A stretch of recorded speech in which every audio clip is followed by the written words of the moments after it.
প্রতিদিন হামলা পাল্টা হামলা হয়, গোলা বারুদ এখান থেকে গেলে ওখান থেকেও কিছু আসে। আজকে দেখি এবার একটা মিটমিট করে হাসে, কাহিনী কি? স্ত্রীর তো মেজাজ আরো গরম হয়ে গেছে, সে যত গরম হয় এ দেখে আরো বেশি হাসে। তখন বলল, ধরছে একটু ঠান্ডা হয়ে, স্ত্রী দেখছে না রাগারাগি করতে হচ্ছে না, বলো কাহিনী কি বলো। স্বামী তো বলে না বলে না বলে না, একটা পর্যায়ে বলে দিছে যে আসলে হুজুর আমাকে এটা শিখাই দিছে, এরপর থেকে আমার কাছে তোমার এসব রাগ ঝাগ বকা ঝকা এগুলো সব আমার কাছে একেবারে পান্তাবাদের পানি মনে হয়, আমার বরং আরো হাসি আসে। এরপর দিন থেকে আর ওই ভদ্রলোক বাড়িতে ঢুকলে বউ বেচারা ঝগড়া করতে গেলেও আবার গলা থেকে ফেরত চলে যায়, কারণ ঝগড়া করলেই তো কল্পনায় সে অন্য কিছু হবে।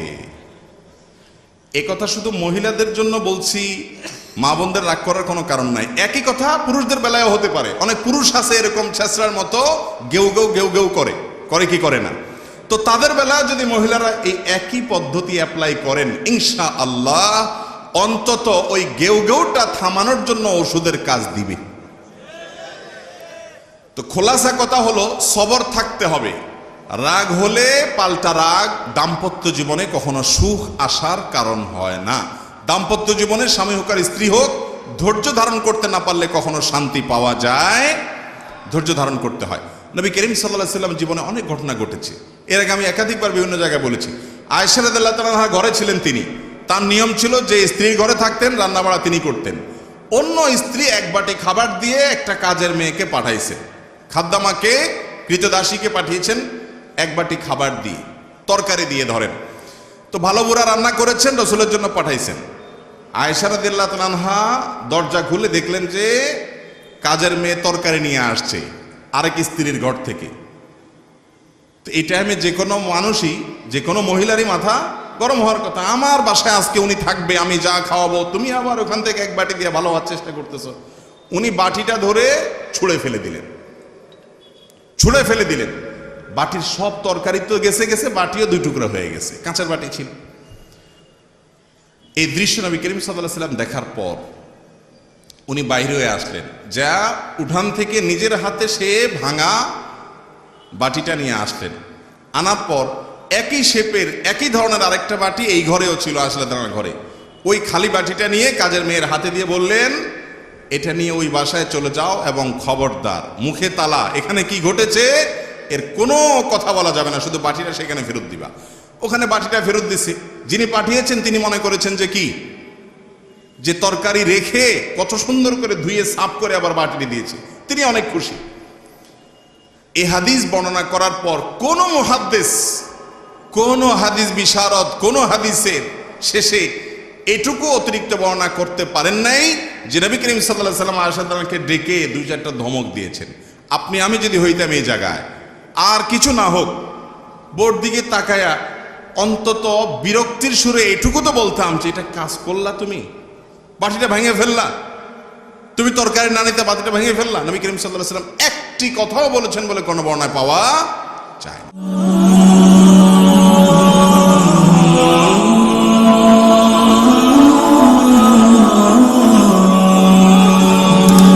দাম্পত্য জীবন এমন একটা জায়গা, আমি প্রায় সময় বলি, দাম্পত্য জীবনের শুরুটা হলো, উর্দুতে একটা কবিতা আছে, ইবতেদায়ে ইশক আর ইন্তেহায়ে ইশক বরাবর नहीं होता है। বুঝেন, প্রেমের শুরু আর শেষ একরকম হয় না। প্রেমের শুরুতে শুধুমাত্র ফুল দেওয়া নেওয়া হয়, শেষে লাঠিও দেওয়া নেওয়া হয়, ঠিক না বেঠিক? শুরুতে মোহব্বত উতরায়, উন্মাদ হয়ে যায়, মা বাপ চিনে না, নামাজ চিনে না, মুরব্বী চিনে না, সমাজ চিনে না, বন্ধু বান্ধব চিনে না, রাগ সব। এখন আমার মনের মানুষের সাথে আমার চ্যাটিং চলতেছে, কিচ্ছু চিনে না সে, ভালোবাসা উতরাইতে থাকে। এরপরে শেষ পর্যায়ে যখন চলে যায়, তখন ওই ফোন নম্বর দেখলে মেজাজটা গরম হয়ে যায়, ঠিক না বেঠিক? ইবতেদায়ে ইশক আর ইন্তেহায়ে ইশক বরাবর नहीं होता है। এটা বাস্তবতা যে প্রেমের শুরু আর শেষ একরকম থাকে। যারা বিচক্ষণ তারা একটু হিসেব করে পা বাড়ায়। ঠিক একইভাবে বৈবাহিক জীবনে তিনটা ধাপ আছে। কয়টা ধাপ আসে? তিনটা ধাপ আসে। বিবাহের পরপর ভালো হোক আর মন্দ হোক, প্রথম প্রথম নতুন জামাই বউ অনেক মহব্বত আদান প্রদান করে, অনেক ভালোবাসা, অনেক স্বপ্ন, অনেক প্রতিজ্ঞা, অনেক ওয়াদা, অনেক কমিটমেন্ট, অনেক প্রমিস, অনেক ভালোবাসার বিনিময় হয় বিয়ের পর। এরপর যখন 1-2 বছর চলে যায়, আল্লাহ তাআলা একটা বাচ্চা দেন, ওই বাচ্চা রাত্রে ডিস্টার্ব করে, মা উঠতে দেরি হয়েছে, বাপে ধমক দেয়, এরপরে আস্তে আস্তে দূরত্ব তৈরি হয়, ওই বাচ্চা আরেকটা বড় হয়, আরেকটু বড় হয়, আরেকটা হয়, এরপরে নানা রকম ঈর্ষণীয় মনোমালিন্য হয়, মায়ের কথা শুনে ছেলে খেপে, অথবা বউ তার শাশুড়ির কথা শুনে খেপে, আস্তে আস্তে আস্তে আস্তে আস্তে টুনটান হতে হতে যখন সংসারটা একটু ভারী হয়, ছেলে মেয়ে হওয়া শুরু করে, 2-3 বছর হয়ে যায়, ও যে ঘোরটা কেটে যায়। সহজ কথা হলো, বিবাহের পরে প্রথম যে ঘোরটা থাকে, ওই ঘোরটা কি কেটে যায়। অনেকটা ইয়ের মতো, সফট ড্রিঙ্কসের মতো। সফট ড্রিঙ্কসের বোতল যখন আপনি মুখটা খোলেন, যেই পরিমাণ ঝাঁজ এবং তেজ থাকে, কিছুক্ষণ পরে আস্তে করে সেটা লেভেলে চলে আসে কি আসে না? বিবাহের পর প্রথম যে মহব্বত থাকে, যে বোঝাপড়া থাকে, যে আকর্ষণ থাকে, এটা আস্তে আস্তে কমে। যখন কমে, এরপর আসল রূপটা দেখা যায়। ওই যে মহব্বত উতরাইছিল একটু আগে বা কিছুদিন আগে, সেই মহব্বতের আসল রূপটা ছেলেও দেখতে পায়, মেয়েও দেখতে পায়। শুরু হয় এবার তুমুল আকারে ঝগড়া, ফাসাদ, গন্ডগোল, এটা বাস্তবতা হয়। এরপর বৈবাহিক জীবন একেবারে শেষের দিকে যখন চলে যায়, তখন আবার ওই প্রথম সময়টা কিন্তু ফিরে আসে। অর্থাৎ বুড়া বুড়ি টোনাটুনির সাথে সম্পর্কটা খুব ভালো থাকে। আপনি আমাদের এই সমাজে জোয়ান জামাই বউ যেরকম মারামারি লেগে থাকে, গন্ডগোল লেগে থাকে, মুরব্বী চাচাদেরকে বুড়া বুড়ি এরকম গন্ডগোল লাগালাগি করে এবং চুলাচুলি করে, এরকম খুব বেশি দেখেন? একেবারেই নাই। ওই মাঝামাঝি পর্যায়ে যা হয় না হয়, শেষের দিকে আবার মহব্বত অনেক হয়। নদীর এপারে কিছুটা শান্ত, ওই পারে কিছুটা শান্ত, মাঝখানে উত্তাল তরঙ্গ। ওই তরঙ্গ দেখে অনেকে ভুল করে এবং তরি ডুবিয়ে দেয়, আর ওই কুল পর্যন্ত যেতে পারে না। আর যে বিচক্ষণ, সে জানে যে এরকম চড়াই উতরাই হবে দাম্পত্য জীবনে, বোঝাপড়ার গরমিল হবে, গন্ডগোল ফাসাদ হবে, এগুলোর সব ওভারকাম করতে হবে, একটা সময় আমার শান্তি আসবে। বিশেষ করে মা বোনদের একটা সমস্যা হলো যে পরের ঘর করতে গিয়ে নানা রকম ঝামেলা তৈরি হয়। তখন তারা কি করে, না এসব আর করবো না, আমি চলে যাই। এভাবে যে বেশিরভাগ মেয়ে পরবর্তীতে আফসোস করতে হয়। আর এই কারণে দাম্পত্য জীবনের সুখের দ্বিতীয় মন্ত্র হলো সবর এবং শুকর। এই দুইটা অভ্যাসকে নিজের জীবনে আনতে হবে। যাদের মধ্যে সবর নেই, যাদের মধ্যে কৃতজ্ঞতা নেই, এরা কখনো দাম্পত্য জীবনে সুখী হতে পারে? দাম্পত্য জীবনের সুখের অন্যতম মূল মন্ত্র হলো সবর করা। কারণ দুই ফ্যামিলির দুইজন মানুষ একত্রে সংসার করবে, এক ছাদের নিচে থাকবে, জীবন কাটাবে, সব কিছু ব্যাটে বলে কিয়ামত পর্যন্ত কোনো দিনই হবে। আপনি আমি কে? নবী করিম সাল্লাল্লাহু আলাইহি সাল্লামের সাথে, তার স্ত্রীদের সাথে, উম্মুল মুমিনিনদের সাথে ছোটখাটো বিষয় নিয়ে মান অভিমান হয়েছে না হয় নাই? বহুত হয়েছে। এবং সে মান অভিমানটা আমাদের মতো না, তাদের মতো করে হয়েছে। কারণ স্বামী স্ত্রী একসাথে দাম্পত্য জীবনে যখন সময় কাটাবে, তাদের মধ্যে বোঝাপড়ার গরমিল হবে। এই সময়টাতে দরকার হয় সবর করা। মনে রাখবেন, ইবাদতের অনেক বড় একটা পার্ট হলো সবর এবং ধৈর্য। আল্লাহ কোরআনে বলেছেন, ইন্নামা ইউওয়াফাস সাবিরুন আজরাহুম বিগাইরি হিসাব। যাদের পুরস্কার আল্লাহ তাআলা কোনো হিসাব করে দিবেন না, তারা হলো যারা সবরকারী, ধৈর্যকারী তারা। অতএব দাম্পত্য জীবনে ধৈর্য থাকতে হবে। স্বামী অনেক উল্টাপাল্টা করবে, সবর করতে হবে, মনে করতে হবে এর চাইতে অমানুষও পৃথিবীতে আছে। আবার স্ত্রী অনেক উল্টাপাল্টা করবে, সেক্ষেত্রেও সবর করতে হবে, মনে করতে হবে যে এর চাইতে অমানুষ অনেক আছে, এবং নিজেকে সান্ত্বনা দিতে হবে। অনেক ক্ষেত্রে কৌশলী হইতে হবে। বিশেষ করে দাম্পত্য জীবনে কৌশল ছাড়া আপনি সুখী হতে পারবেন না। আশরাফ আলী থানভী রহমতুল্লাহ আলাইহি একটা ঘটনা বলেছেন সম্ভবত একবার, যে ওনার কাছে এক ব্যক্তি এসে বলল, হুজুর আমার বাসায় যে মহিলা আছে, আমার স্ত্রী, এই ভদ্র মহিলা আমি বাহির থেকে গেলেই কোনো কারণ ছাড়া অযথাই আমার উপরে সে চড়াও হয় এবং খুব বাজে ব্যবহার করতে থাকে। আমি আপনার ওয়াজটা শুনে একটু সবর করার চেষ্টা করি, কিন্তু কত পারা যায়, পারি না। আপনি একটু আমাকে বুঝায় বলেন তো আমি কি করতে পারি। তখন উনি বললেন যে আপনাকে একটা বুদ্ধি শিখাই। বাসায় ঢোকার আগে দরজার সামনে গিয়ে কয়েক সেকেন্ডের জন্য আপনি একটু মাথাটা নত করবেন, করে কল্পনার জগতে ডুব দিবেন। ডুব দিয়ে নিজেকে নিজে বলবেন যে আমি এখন দরজা খোলার সাথে সাথে কথার কথা একটা কুকুর আমার বাসায় আছে, কুকুরটা আসবে, তো কুকুর মানুষ দেখলে ঘেউ ঘেউ করে, এটা করবে। এটা আপনি শুধু মাথায় মনে মনে চিন্তা করবেন। এরপরে খোলার পর মানুষকে কুকুর মনে করে ছোট করা না, মানে এটা জাস্ট একটা ট্রিটমেন্ট, যে আমি মানুষ না, মনে করলাম যে একটা মানুষের পাশে একটা কুকুর আছে, তো কুকুরটা আমাকে গেউ গেউ করবে, এটা তোমার মনে করবা। মনে করার পর এরপরে দরজা নক করবা। বউ খোলার পর যদি তোমার সাথে ঘেউ ঘেউ করে, তুমি সাথে সাথে ওই যে তোমার ধ্যান, ওই ধ্যান কল্পনার জগতে ডুব দিবা। ডুব দিয়া তোমার স্মৃতিতে আনবা যে একটা কুকুর, আমি রাস্তা দিয়ে যাচ্ছি বা কোথাও গেছে, এখন ঘেউ ঘেউ করতেছে, তো কুকুর ঘেউ ঘেউ করলে আমার সমস্যাটা কি, এটা তুমি মনে করবা। তো স্বামী বাসায় গেছে, যা দরজা খুলছে, দরজা নক করার আগে ওইরকম কল্পনা করছে, স্ত্রী দরজা খুলছে, যথারীতি জামা কাপড় খোলার পর শুরু হয়ে গেছে বিশ্বযুদ্ধ, ঠুস ঠুস শুরু হয়ে গেছে। যখন এগুলো শুরু হয়ে গেছে, ভদ্রলোক সাথে সাথে চোখ বন্ধ করে ওই ধ্যান করা শুরু করে দিছে, যে হুজুর বলে দিছে যে আমার তো এরকম একটা পরিস্থিতি আমি কল্পনা করতে হবে। করলো, তো করার পরে লোকটা হেসে দিছে। বউ চিন্তা করলো ব্যাপার কি, প্রতিদিন হামলা পাল্টা হামলা হয়, গোলা বারুদ এখান থেকে গেলে ওখান থেকেও কিছু আসে, আজকে দেখি এবারটা মিটমিট করে হাসে, কাহিনী কি? স্ত্রীর তো মেজাজ আরো গরম হয়ে গেছে, সে যত গরম হয় এ দেখে আরো বেশি হাসে।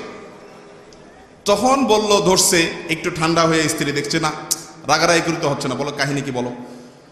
স্বামী তো বলে না বলে না বলে না, একটা পর্যায়ে বলে দিছে যে আসলে হুজুর আমাকে এটা শিখাই দিছে, এরপর থেকে আমার কাছে তোমার এসব রাগ ঝাগ বকা ঝকা এগুলো সব আমার কাছে একেবারে পান্তাবাদের পানি মনে হয়, আমার বরং আরো হাসি আসে।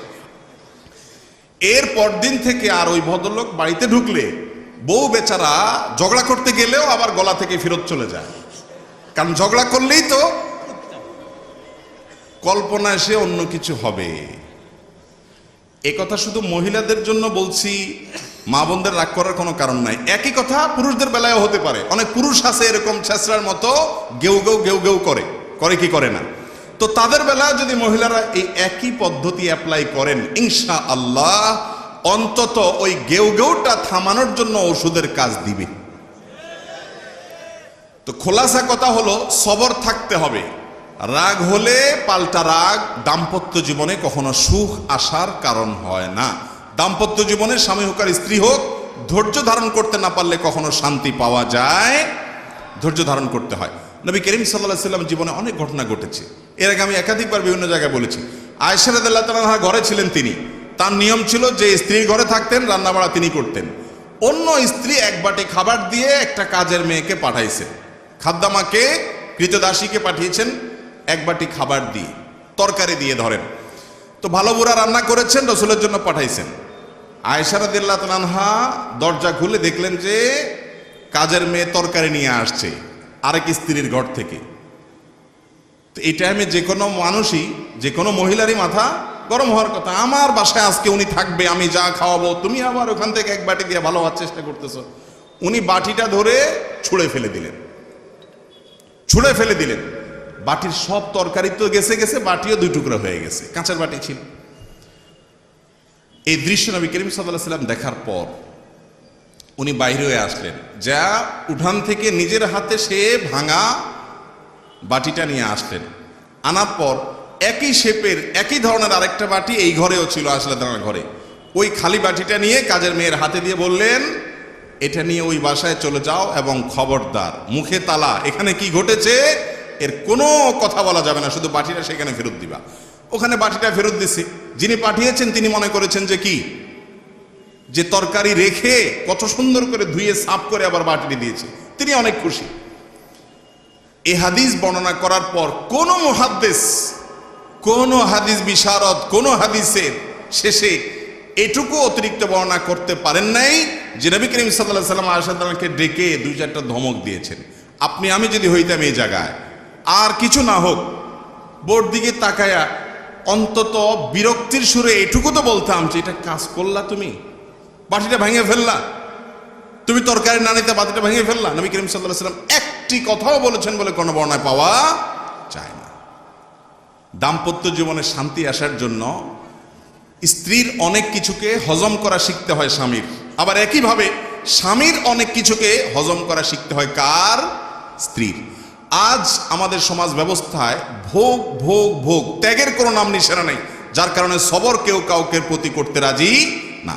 দাম্পত্য জীবনের শান্তির জন্য এই সবর এবং শুকর যা আল্লাহ তাআলা দিয়েছেন সেটার উপরে শুকরিয়া আদায় করার মানসিকতা থাকতে হবে, না হলে কোনোদিনই আপনি শান্তি পাবেন না। নাম্বার 3 নম্বর হলো স্বীকৃতি দিতে হবে। ভালোটার কি দিতে হবে? স্বীকৃতি। আল্লাহ তাআলা পৃথিবীতে এমন একজন মানুষও তৈরি করেন নাই যে মানুষের মধ্যে ভালোর কোনো লেশ নাম নিশানা কিছুই নেই। যত খারাপ মানুষই হোক তার মধ্যে ভালো কোনো না কোনো গুণ অবশ্যই আছে এবং থাকবে। আপনার স্ত্রী, সে মানুষটা খারাপ, কিন্তু দেখবেন হয়তো তার রান্নাটা ভালো, অথবা তার চরিত্রটা ভালো, অথবা তার চেহারাটা ভালো, অথবা তার অন্য কোনো দিকটা ভালো। অবশ্যই কোনো না কোনো ভালো দিক তার মধ্যে আছে। একইভাবে একজন মহিলা তার স্বামীকে যত খারাপ মনে করুন, ওনার যদি অর্থনৈতিক দিক থেকে দুর্বলতা থাকে, অলস কিসিমের মানুষ হয়, তার চরিত্রটা হয়তো ভালো। অনেক স্বামীর চরিত্র ভালো নাই, পয়সা কড়ি ভালো আছে, আবার চরিত্রটা যদি খারাপ হয় হয়তো তার হক আদায়টা করে, এক্ষেত্রে ত্রুটি করে না, অথবা অন্য কোনো না কোনো দিক থেকে গুণ আছে। একেবারে কোনো গুণ নাই এমন কোনো মানুষ আল্লাহ সৃষ্টি করেন নাই। দাম্পত্য জীবনে, বৈবাহিক জীবনে যদি শান্তি পেতে চান, তাহলে স্বামী হলে স্ত্রী, স্ত্রী হলে স্বামীর ভালো গুণগুলো আবিষ্কার করার চেষ্টা করতে হবে। নবী করিম সাল্লাল্লাহু আলাইহি সাল্লাম এই পলিসি বাতলাইছেন। তিনি বলেছেন, তুমি তোমার জীবন সঙ্গিনীর কোনো কর্মে যদি অসন্তুষ্ট হও, তার অনেক কাজ আছে যেগুলো তুমি সন্তুষ্ট হতে পারো, তুমি সেগুলোর কল্পনা করবে, ধ্যান করবে, চিন্তা করবে, দেখবে যে তোমার দুঃখ কষ্ট হয়ে এগুলো দূর হয়ে যাবে এবং তার ব্যাপারে তোমার প্রশান্তি আসবে। দাম্পত্য জীবনে বেশিরভাগ ঘরে সংসারে অশান্তি হয় তখন যখন স্বামী তার স্ত্রীর কোনো কিছুর মূল্য দিতে রাজি না, স্ত্রী তার স্বামীর কোনো কিছুর স্বীকৃতি দিতে রাজি না। অনেক মহিলা আছে স্বামীকে সারাদিন দৌড়ের উপর রাখে, তোমার মতো মানুষ দুনিয়াতে আছে, তোমার মতো পাগল ছাগল দুনিয়াতে আছে, আমার কপালে যে কি হলো, এরকম কপাল পড়া দুনিয়াতে কয়টা মহিলা আছে, সামনে এগুলো বলে। কিন্তু স্বামী যখন চলে যায় অন্যদের সামনে, বিশেষ করে বাপের বাড়ির লোকদের সামনে যখন কথা বলে, তখন গল্প দেয় এমন ভাবে যেন তার স্বামীর মতো এরকম যোগ্য পুরুষ, এত ভালো মানুষ দুনিয়াতে আর দ্বিতীয়টা আছে না নাই। এরূপ একই কথা অনেক পুরুষের আছে, যে সামনে দেখা যায় দুনিয়ার বউকে তাচ্ছিল্য করে, তুচ্ছ করে, ছোট করে, কিন্তু বাইরে যায় ঠিকই নিজের ভাবটা জাহির করার জন্য গল্প দেয়। আছে না নাই? এটা হলো একজন ফাসিক মানুষের চরিত্র। ইমানদারের চরিত্র হলো দাম্পত্য জীবনে একে অন্যের সামনে তার স্বীকৃতি দিবে, ভালো গুণটা বলবে, তাতে ইনশাল্লাহ তার মধ্যে সংশোধন আসবে। বিশেষ করে স্ত্রীদের ব্যাপারে পুরুষদের প্রশংসা করার মতো কার্যকর কোনো ঔষধ আর দ্বিতীয়টা নেই।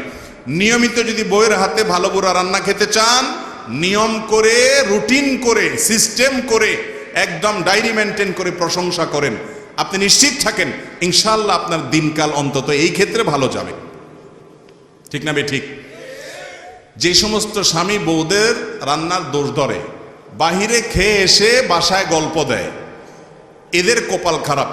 এরা ভবিষ্যতে ওই বউয়ের হাতে ভালো বুড়ো খাওয়ার সম্ভাবনা খুব ক্ষীণ।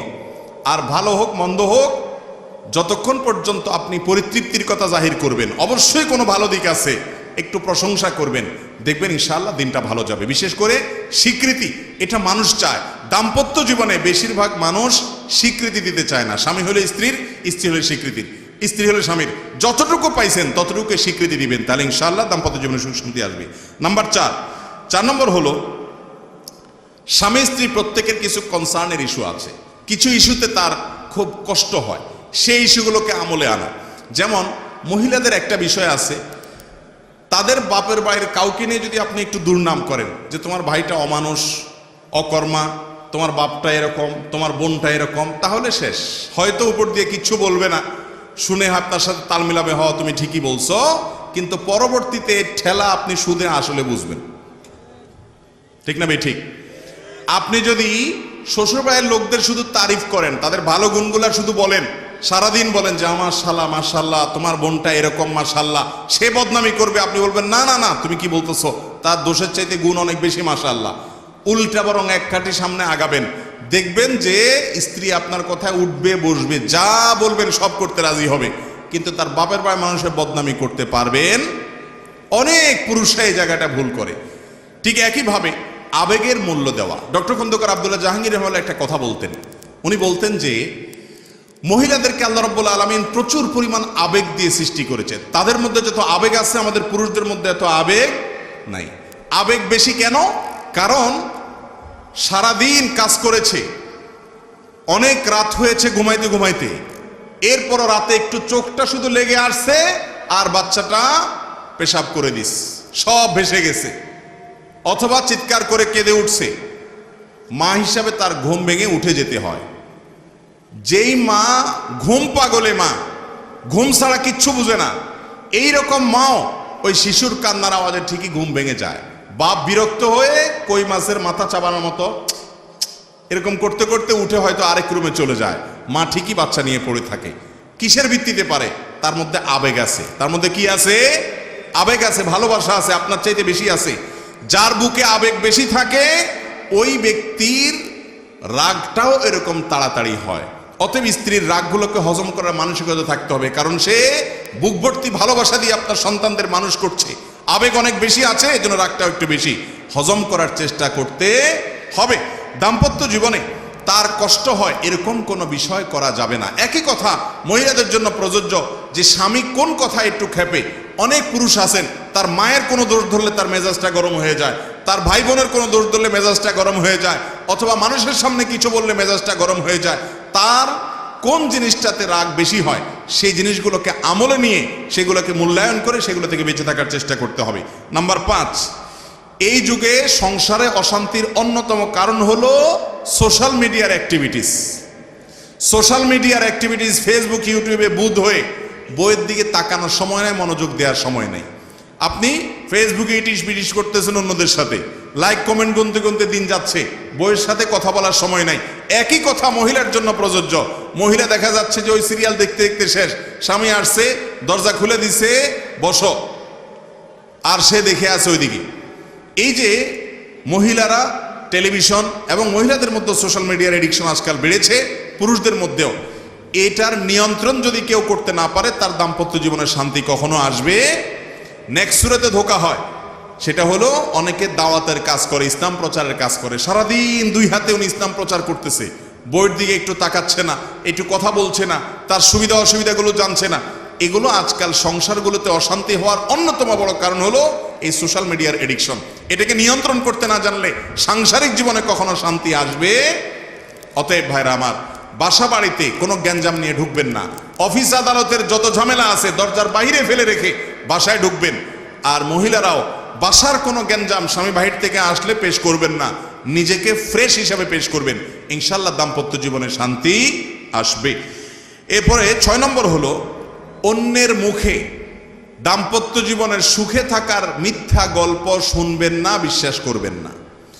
বেশিরভাগ ফ্যামিলিতে দেখা যায় যাদের সাংসারিক জীবনে অশান্তি আছে, মহিলাকে অন্য মহিলা ফুসলায়, বলে যে আপা তোমার স্বামী এরকম, আমার স্বামী তো এরকম এরকম, গল্প দেয়।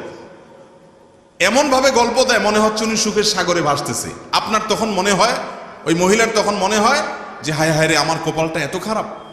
আবার একইভাবে ওই পুরুষকেও কিছু মানুষরূপী শয়তান আইসা ওয়াসওয়াসা দেয়, আইসা বলে যে ইস, আপনার জীবনে কত সুন্দর মেয়ে আসতো, কি আসলো এটা আপনার কপালে, খ্যাত, কিচ্ছু বোঝে না, কোনো স্মার্টনেস নাই, না রান্না বাড়া বোঝে না, কিচ্ছু বোঝে, আপনি কত স্মার্ট মানুষ মাশাআল্লাহ। আবার এই বাসুর বা অন্য কোনো পুরুষ এসে খোঁচা বলে আপা ভাবি, আরে তোমার জীবনটা শেষ হয়ে গেল, একটা অমানুষের সাথে জীবনটা পার হয়ে গেল, তোমার দেখলে খুব মায়া হয়, আমার খুব খারাপ লাগে। আবার একই কথা ওই পুরুষকে তার অফিসের হয়তো মহিলা কলিগ বলে যে ভাবিকে আপনার সাথে মানায় না, আসলে খুব স্যাড। আছে না নাই? এগুলা দেখতে মানুষ হলে এগুলো মূলত ইবলিস। এগুলো মূলত কি? যারা বোকা তারা এই ইবলিসীয় মানুষরূপী ইবলিসদের কুমন্ত্রণা শুনে মনে করে হারে আসলেই তো আমি তাইলে অনেক কষ্টে আছি, সে মনে অনেক সুখে আছে। যেই বেটা এই গল্প দিয়েছে ওর সংসারে যে পরিমাণ অশান্তি হয়, যে পরিমাণ বিশ্বযুদ্ধ লেগে থাকে, ও অনেক বড় শেয়ানা। আপনার কাছে এমন ভাবে সাজে যেন তাদের দাম্পত্য জীবনে খুব বেশি সুখী। আপনি আপনার বউয়ের সাথে ডেইলি যতবার চুলাচুলি করেন তার 3 গুণ কমপক্ষে ওর বাসায় হয়, কিন্তু সে আপনার সামনে ভাব ধরে এমন। তো এই ব্যাপারে বিচক্ষণতার পরিচয় দিতে হয়। মনে রাখবেন, অনেক সময় দেখা যায় যে কই তারা তো অনেক ভালো, অনেক হাসি খুশি, ভেতরে ত্রাস হয়ে যাচ্ছে, আপনি জানেন না। এই জন্য অন্যের সুখ দেখে বা সুখের মিথ্যা গল্প শুনে বেশিরভাগ নারী পুরুষরা, বেশিরভাগ স্বামী স্ত্রীরা ধোঁকায় পড়ে যায়, এটা যেন না হয়। 7 নম্বর হলো ক্ষমা করতে শিখতে হবে ভাই। দাম্পত্য জীবনে ক্ষমা করা ছাড়া কোনো বিকল্প, নারী পুরুষ উভয়ের ভুল হবে, 2টা পাতিল একসাথে থাকলে টুনটান লাগবেই, সমস্যা হবেই, গ্যাঞ্জাম হবেই, কিন্তু আপনাকে ক্ষমা করা শিখতে হবে। আল্লাহ তাআলা কোরআনে কারিমে বলেছেন যে আল্লাহ তাআলা ক্ষমাশীলকে ভালোবাসেন। আল্লাহ তাআলা মানুষকে যারা ক্ষমা করে তাদেরকে পছন্দ করেন। আপনি যদি চান যে আল্লাহ আপনাকে পছন্দ করুক, আপনি তাকে ক্ষমা করা শিখতে হবে। অনেক পুরুষ আছে বলে যে না, আমার মাথা অনেক নষ্ট, মাথা অনেক গরম হয়ে গেছে, আমি এটা কোনোভাবে ছাড় দিতে রাজি না। এগুলো যখন বলে তখন তিনি নিজেকে খুব পুরুষ পুরুষ মনে করে, আসলে ওইটা আদা মহিলা। আবার একইভাবে অনেক মহিলাও আছে যখন তেড়া হয় এমন শক্ত হয় যেন তিনি দুনিয়ার কোনো কিছু ছাড় দিবেন না।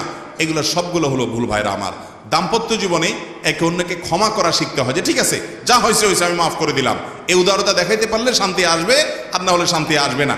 আপনি নিজের ভিতরে ক্ষোভ জিয়ে রাখবেন, কষ্টটা আপনার হবে, ক্ষমা করে দিবেন, ফ্রেশ টেস্টটা আপনার আসবে ইনশাআল্লাহ। 9 নম্বর হলো আল্লাহর কাছে দোয়া করতে হবে। কি করতে হবে ভাই? দোয়া করতে হবে। সূরা ফুরকান আয়াত নম্বর 74 জীবনের তরে পড়বেন। যারা বিবাহ করেন না এখনো, যুবকরা এখন থেকে পড়েন। আমার বুঝজ্ঞান হওয়ার পর থেকে এই আয়াত যেদিন আমি জানছি, ওর পর থেকে আজও পর্যন্ত, বিয়ে পর্যন্ত তো কন্টিনিউয়াসলি পড়তেছি, এরপরেও পড়ি। এই দোয়াটা কখনো ছাড়বেন না। রব্বানা হাবলানা মিন আজওয়াজিনা ওয়া যুররিয়াতিনা কুররাতা আয়ুন ওয়াজআলনা লিল মুত্তাকিনা ইমামা। আল্লাহ, আমার সন্তান এবং পরিবারকে আপনি এমন বানিয়ে দেন যেন তাদের দিকে তাকালে আমার চোখ জুড়ে যায়, নয়ন জুড়িয়ে যায়, শান্তি হয়, দিলটা ভরে যায়, এরকম পরিবার আমাকে দিয়েন। এই দোয়াটা আল্লাহর কাছে করবেন। এবং আল্লাহ যেন আমরা মুত্তাকিদের ইমাম হতে পারি, এই দোয়া করবেন। বেশি বেশি এই দোয়া করবেন। সাধারণভাবে স্ত্রী স্বামীর জন্য, স্বামী স্ত্রীর জন্য আল্লাহর কাছে দোয়া কবুলের সময়গুলোতে দোয়া করবেন। এর মাধ্যমে ইনশাআল্লাহ দাম্পত্য জীবনে শান্তি আসবে। সর্বশেষ এবং 10 নম্বর পয়েন্ট হলো, বাসা বাড়িগুলোতে আজকাল আমার ব্যক্তিগত অবজারভেশন হলো, গত 1-2 বছর পর্যন্ত আমি দেখেছি ঘরে ঘরে দুষ্ট জিন এবং জাদুগ্রস্ত মানুষের সিরিয়াল পড়ে গেছে। ঘরে ঘরে, বিশেষ করে দাম্পত্য জীবনে অশান্তি লাগানোর জন্য জাদুটা খুব কুইকলি কাজ করে। জাদু সম্পর্কে কোরআনে কারিমে আল্লাহ তাআলা যে কয়টা আয়াত নাজিল করেছেন, হারুত মারুতের, বাবিলের যে ঘটনা আল্লাহ উল্লেখ করেছেন, সেগুলোর মধ্যে মূল বিষয় যে কয়েকটা, তার প্রধান হলো, অন্যতম হলো যে দাম্পত্য জীবনে অশান্তির জন্য জাদুকে ব্যবহার করা হয়। আমাদের দেশে ঢাকা শহরে দেখবেন পিলারে পিলারে তান্ত্রিক অমুক, কামরূপ কামাখ্যা থেকে প্রশিক্ষণ প্রাপ্ত, দেখেন নাই? ফেসবুকে পোস্টগুলোতে দেখবেন কমেন্ট, আমি এরকম কমেন্ট দেখলে আগে ব্লক করি, ওইটাকে বিসমিল্লাহ পড়ি। এগুলা সবগুলো হলো এই সমাজের অনেক বড় মাপের ক্রিমিনাল। আমি সবসময় বলি, আমাদের দেশের আইন শৃঙ্খলা রক্ষাকারী বাহিনী যারা আছেন, তাদের উচিত এই সমস্ত তান্ত্রিক লোকগুলোর ব্যাপারে অবজারভেশন করে, স্টাডি করে এদেরকে আইনের আওতায় আনা। ঘরে ঘরে অশান্তি সৃষ্টি করছে, জাদু এবং ব্ল্যাক ম্যাজিক করে করে সংসারে সংসারে খান খান করে দিচ্ছে, অশান্তি করে দিচ্ছে। গত সপ্তাহে এক দম্পতি আমার অফিসে এসেছেন। ওনারা বললেন যে ভাই, আমরা একে অন্যকে এত ভালোবাসতাম, যেটা কল্পনাতীত ছিল, কেউ কাউকে ছাড়া আমরা বাঁচতাম না, এমন একটা অবস্থা ছিল। আর এখন মহিলাও বলতেছে যে ওনাকে দেখলে আমার মনে হয় যে গায়ে আগুন জ্বালাই দিছে কেউ, আর স্বামীও বলতেছে একই অবস্থা আমার হয়। এই ধরনের ঘটনা একটি নয়, আমার কাছে অহরহ আসছে যে দিনরাত পরিবর্তন হয়ে গেছে। বিশেষ করে অনেক হিংসুক শাশুড়ি আছেন, ননদ আছেন, দেবর আছেন, জাওর আছেন এবং প্রতিবেশী আছেন, এমনকি অনেক সময় আপন ভাই বেরাদারও আছে। তারা এই সমস্ত তান্ত্রিক কবিরাজের কাছে গিয়ে ব্ল্যাক ম্যাজিক করায়। এর কারণেও দাম্পত্য জীবনে অশান্তি হয়। এর হাত থেকে বাঁচার জন্য নিয়মিত সকাল সন্ধ্যার দোয়াগুলো পড়বেন। সূরা বাকারা নিয়মিত তেলাওয়াত বাসায় চালু করে রাখবেন এবং শোয়ার সময় 3 কুল পড়ে হাতে ফু দিয়ে গা মুছে তারপরে শোবেন। এগুলো সবগুলো হাদিসে শেখানো আমল। এবং বিশেষভাবে স্পেশালি আপনি সকাল সন্ধ্যার দোয়াগুলো পড়বেন। বাসা বাড়িতে কয়েকটা কাজ করবেন। বাসায় যতবার ঢুকবেন বিসমিল্লাহ পড়ে ঢুকবেন, বের হবেন বিসমিল্লাহ পড়ে বের হবেন। টয়লেটে যাবেন বিসমিল্লাহ ভুলে যাবেন না। টয়লেট হলো দুষ্ট জিনের, শয়তানের আখড়া। অতএব টয়লেটের দরজা কখনো বাসার ভিতরে টয়লেট অ্যাটাচ থাকলে খোলা রাখবেন না, দরজা বন্ধ করে রাখবেন। কোনো ছবি টাঙিয়ে রাখবেন না। এগুলো সবগুলো শয়তানের অন্যতম আখড়া হয়ে থাকে। এই সবগুলো থেকে যদি পরিচ্ছন্ন রাখতে পারেন, ইনশাআল্লাহ দুষ্ট জিন এবং শয়তান এবং ব্ল্যাক ম্যাজিক থেকে আল্লাহ তাআলা হেফাজতে রাখবেন। এই 10টা পয়েন্ট যদি মাথায় রেখে আমলে আনতে পারেন, ইনশাআল্লাহ আল্লাহর উপরে ভরসা রেখে বলতে পারি, দাম্পত্য জীবনটা আপনি উপভোগ করবেন। আপনার ঘরটা জীবন্ত জান্নাত হবে এবং জান্নাতি সুখ আপনি আপনার দাম্পত্য জীবনে পাবেন ইনশাআল্লাহ।